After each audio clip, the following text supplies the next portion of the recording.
अस्सलामुअलैकुम students. Chapter number 1 introduction of physics. आज का जो हमारा टॉपिक है साइंटिफिक मेथड। आए उससे पहले कुछ टर्म्स की एक्सप्लेनेशन पढ़ लेते हैं। हमारे पास ये दो वर्ड लिखे हुए हैं, एक है फिनोमिनन और एक है फिनोमिना। फिनोमिनन जो है वो सिंगुलर है और फिनोमिना प्लूरल है। In a scientific context it is something that is observed to occur or to exist।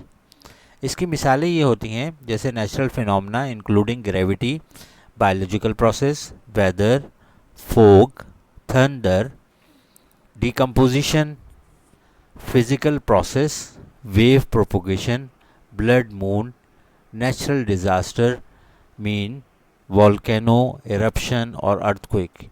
ये तमाम चीज़ें जो हैं वो नेचुरल फिनोमेना के अंडर में आती हैं।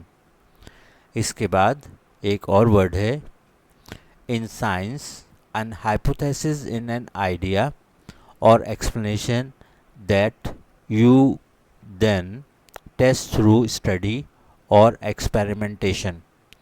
तो स्टूडेंट्स ये दो जो वर्ड हैं फिनोमिनन और फिनोमिना, इसका मतलब ये है कि हमारे पास जो मौसम की तब्दीलियाँ हो रही हैं या वॉल्केनो एरप्शन हो रहे हैं या अर्थक्वेक वगैरह होते हैं, ये तमाम चीज़ें जो हैं नेचुरल फिनोमेनास हैं। और जो हाइपोथेसिस होता है ये एक आइडिया होता है जिसको आप टेस्ट कर सकते हैं स्टडी और एक्सपेरिमेंटेशन के थ्रू। तो आए अब हम चलते हैं अपने टॉपिक की तरफ।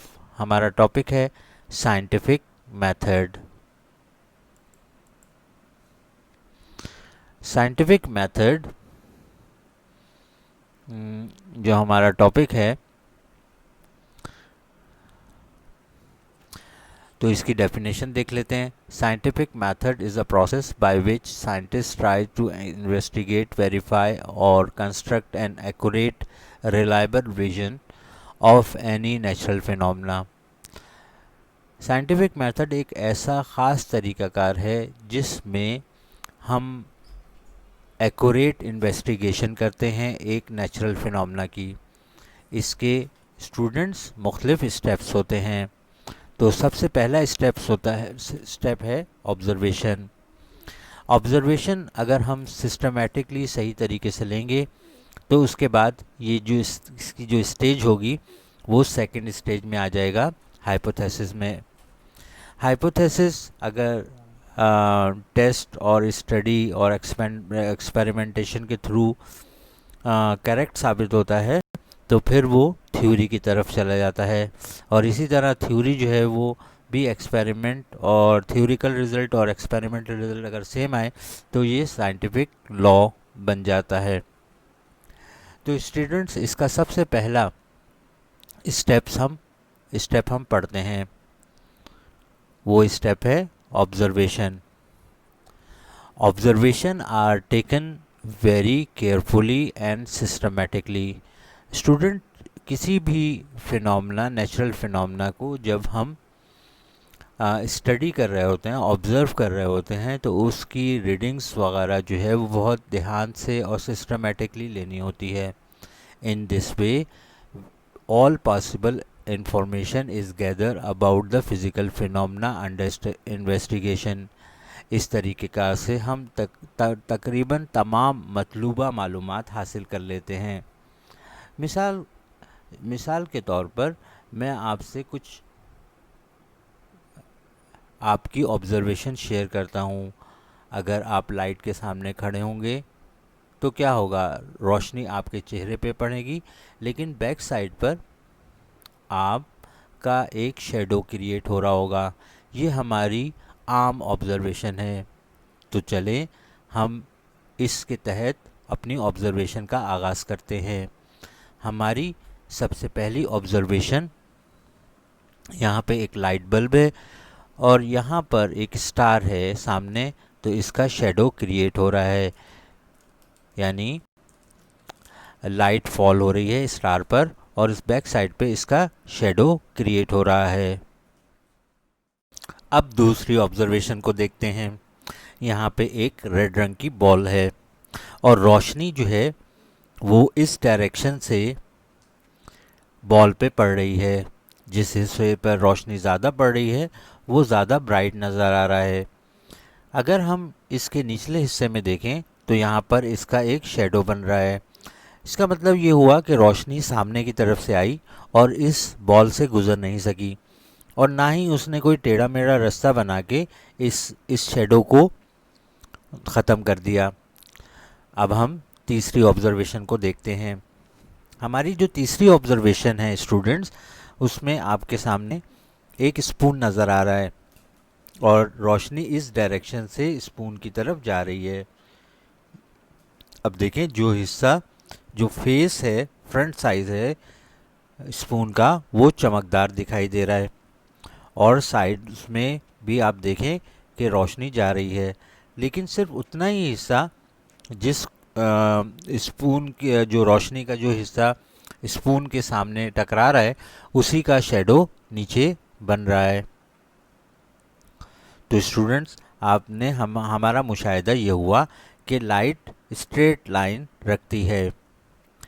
चलें इस ऑब्जर्वेशन के तहत हम अपना हाइपोथेसिस क्रिएट करते हैं।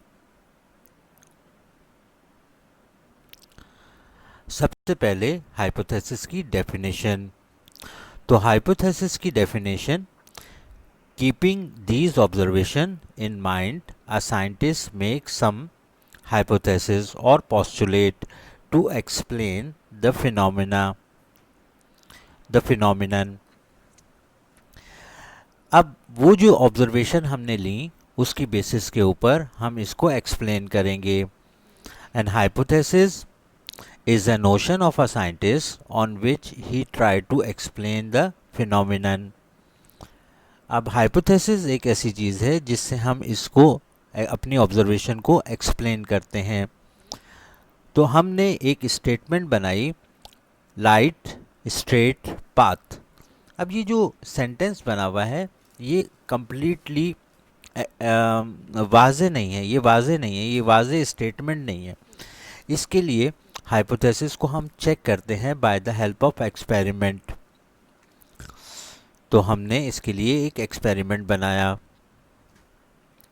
तो स्टूडेंट्स आपको ये नज़र आ रहा है कि यहाँ पे एक कैंडल है और एक कार्ड ए कार्डबोर्ड जो है वो स्टैंड के साथ लगा हुआ है, कार्ड बी स्टैंड के साथ लगा हुआ है और कार्ड सी जो है स्टैंड के साथ लगा हुआ है और दूसरी तरफ आप हैं। तो आप मुझे ये बताएं कि क्या आपको रोशनी नज़र आ रही है? सही बताइएगा। बिल्कुल अपने आप को अलाइन करें सेंटर, हाँ बिल्कुल इस जगह पे। हाँ तो आपको अब कैंडल की रोशनी आपको आपकी आंख तक पहुंच रही होगी। अच्छा अब ऐसा करते हैं कि ये बी कार्ड को थोड़ा सा डिस्प्लेस कर लेते हैं, हटा देते हैं।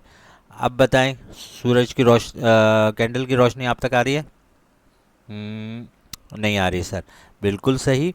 इसका मतलब ये हुआ कि रोशनी स्ट्रेट लाइन में ट्रैवल कर रही थी। अगर सुराख इस तरफ हो जाएगा तो ये नहीं होगा कि लाइट जो है वो रक्शे की तरह मूव करते हुए इस तरफ चली जाए, ऐसा नहीं होगा, बल्कि क्या होगा कि लाइट हमेशा स्ट्रेट लाइन में ट्रैवल करेगी। तो इस एक्सपेरिमेंट से हमारे हाइपोथेसिस को इन्फोर्समेंट मिल गई है। अब हम चलते हैं थ्योरी की तरफ। एक्चुअली थ्योरी जो होती है वो हाइपोथेसिस को ज़्यादा एक्सप्लेन करती है। A theory design on the basis of hypothesis. Theory की बुनियाद हाइपोथेसिस ही होता है। Gives an in large explanation about the phenomenon, और ये फिनोमिनन के बारे में हमें ज़्यादा एक्सप्लेनेशन देता है। अब देखें हमारी स्टेटमेंट थोड़ी सी चेंज हो गई है। Light travels in a straight path. तो हमारी अब जो एक्सप्लेनेशन है वो ज़्यादा वाज़े है। चलें अब हम चलते हैं साइंटिफिक लॉ की तरफ।